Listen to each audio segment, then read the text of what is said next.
So, what do you guys think about Eric Hosmer after an interesting start to the year? All of us, not you, Borna, we won't pull you down this, but we have been heavily critical of Eric Hosmer.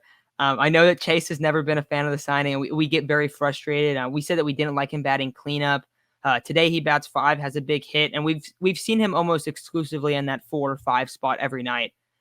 I'm coming around to the idea. He's currently hitting 344, and it seems like every single time it's, hey, Eric, it's 2 outs in a pivotal situation. There's a guy on second base. He hits a single. It seems like he has done that every single time, or a double. He went off the like bounced in the corner today. But I guess the big issue with his game has been fielding. But let's just start with the batting. Let's start with the positives. How do you feel about Eric Hosmer now, Chase? I'm coming around to it too. I like him kind of batting 5. I don't think he's a cleanup guy. He doesn't hit as many home runs as like a Machado, so I'd rather him hit 4 and Hosmer hit right after him because, like you said, like he's been hitting up the middle, all the singles. He's been hitting in with runners in scoring position, and even then he will draw walks. There's a couple of times where he's had some bad at bats with some off speed down and low. I think there was one at bat against Dodgers. I was talking to my uncle. I was like, all this guy really needs to do is throw curveballs low and inside, and he'll get them. And Hosmer struck out that at bat. So I was like, there's just some things where you're like, okay, he will struggle with this, but with the way he's been swinging the bat recently and all this year, I see no concerns, and I'm very happy for him to prove us wrong. I think when you look at his numbers on paper, right, someone who's not watching the Padres is going to be like, wow, he's having a great year. What are you guys talking about, right? And it's not like he's hitting 344, whatever you said, and he's been clutch, right? Like as D'Angelo says, he's got ice in his veins, and there's no doubt about it. But someone like the way he gets out is so frustrating in a lot of big moments too. It's like, all right, the Padres are threatening, right? Runner on first and second, nobody out. Eric Hosmer, 6-4-3 double play. I mean, I've heard that so many times this year, but it's like you can't complain. I have to tell you guys a quick anecdote. This is a funny story. It's relevant to the Hosmer signing. So I was playing pickup ball with one of my buddies, and I see AJ Preller shooting hoops on the other side. And this is when Hosmer was like when we were in negotiation with them. And this is the same time Ohtani, right? Where they're recruiting Ohtani and he's going to the Angels. And I literally start naming some random Padre prospects' names just to see if that was actually AJ Preller and see if that got his attention. And it was. So then I started playing hoops with AJ Preller, and he talked to me and he's like, so what do we do like about the Hosmer? Do I offer him that 8th year? And I was saying you should not give Eric Hosmer more than a 6-year contract. Well, he clearly didn't listen to me, and he signed him to an 8-year, $144 million deal. And it goes back to the question saying, has it been good so far? And honestly, I don't know if financially it's been worth it, but to have that kind of guy in our clubhouse, I do think it's worth it. And of course, there's going to be times where he makes you want to punch your arm through a wall, whether it's the fielding, whether it's the double plays. But then you have to glorify someone like this for that ballsy base hit the other night against the Dodgers, that ballsy go-ahead double today. I mean, it's like the amount of negatives he does, it's somehow continuously getting pulled up by the positives. So it's like it's the most polarizing, complex player to analyze, yet I can't hate the guy because he's kept our heads above water. It's as simple as that. Yeah, I said it before we started recording. You can love him on offense, but you can hate him on defense. And I think that's kind of where I'm at because, there's some balls that he like you see him picking, you're like, wow, I cannot believe you're a first baseman. But, this season he's come up in some pretty clutch situations, especially this series against the Dodgers. Chase is absolutely right. If you throw him a curveball inside low, he's guaranteed to swing and miss. I cannot remember a time Eric Hosmer has hit that. I really can't. But, I can't hate him right now, batting 344, helping us a lot on offense. Not the worst defensively yet. I'm waiting for it to happen. But we have given Hosmer a lot of criticism, and he's absolutely, proving us wrong, at least offensively right now.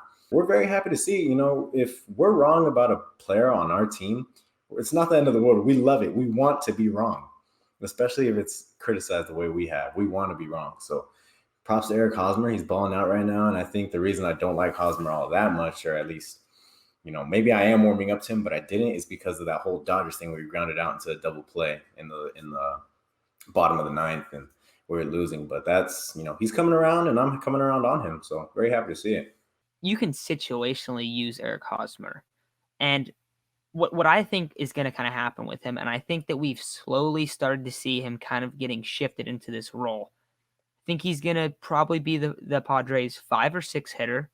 And this is for like the next few years of his deal. Probably going to be the 5 or the 6 hitter. When the DH is implemented in the NL, I do think he'll become the DH, or at least typically. And then, of course, he could play first base sometimes. And also, when he has to go against top-end lefties like a Clayton Kershaw, they don't start him. Because if they do that, you are maximizing Eric Hosmer. You're going to get the best out of him, I really think. One thing I wanted to bring up, you kind of talk about the numbers and everything. For as much like crap we give him about grounding and double plays, he has been an RBI machine since he's been in San Diego. 2019, he had 99 RBIs. Last year in the short season, and remember, he was out for a while because of like stomach issues, I think it was. He had 36 RBIs, and then this year so far, he has 14 RBIs. He's hitting really well. He hits over 300 career in with runners in scoring position, and a lot of the time it's with 2 outs, and they're really clutch knocks. So definitely give him his credit there. Like he has been really good, and especially early on this year where we've had a lot of guys struggling, he's really propelled them to a couple victories, which I think is huge, or at least put them into the spot where they can win those games. So I love the way Eric Hosmer has been swinging the bat, and I hope he consistently does that moving forward. And we've kind of talked about Will Myers before too, and I think that we were all a little bit higher on Will before that. I can speak for me, Chase, and Isaac. But one thing that we've noticed is with Machado coming over, with Fernando Tatis coming here, with a Trent Grisham, all this power in the lineup, it forces the opposing pitchers to show Eric Hosmer or throw him more fastballs and give him less off speed. And the same thing for Will Myers. And with that, both of those guys have played so much better in those almost like secondary roles. They're not the star players, they're not role players, but they're producing consistently in these roles where they're hitting 5 and 6. And I think it's really big. I think that's going to be huge for their success. So props for Eric Hosmer for absolutely balling out. But anything you guys want to add about Eric Hosmer before we kind of move on? I'd maybe add one thing. It's about kind of the dilemma of him and lefties. What do you do when we're facing a lefty? Because I know Jace kind of moves Cronenworth down the order a lot. But are you guys comfortable with Hosmer in the lineup against lefties, or is that a case where you move Jurickson to first, like we saw against Kershaw, and then you put Tommy in the outfield? I kind of just want to get your guys' take on that. What do you do? Are you comfortable with putting Hosmer lefty on lefty? Yeah, so it really does depend on the lefties because some lefties hit better compared to it depends on who the pitcher is because some pitchers might actually dominate Hosmer and then Hosmer might, do okay. And there's so many different things we can do with first base. Like Will Myers was a Gold Glove first baseman not too long ago. Like I really liked Will at first. We can move Cronenworth to first, move him down in the lineup, move Will up in the lineup, keep Machado and Tatis there. You can move Pham or Profar. I'd probably prefer Profar into the outfield, or you can even have Pham in left and Profar in right and Will at first.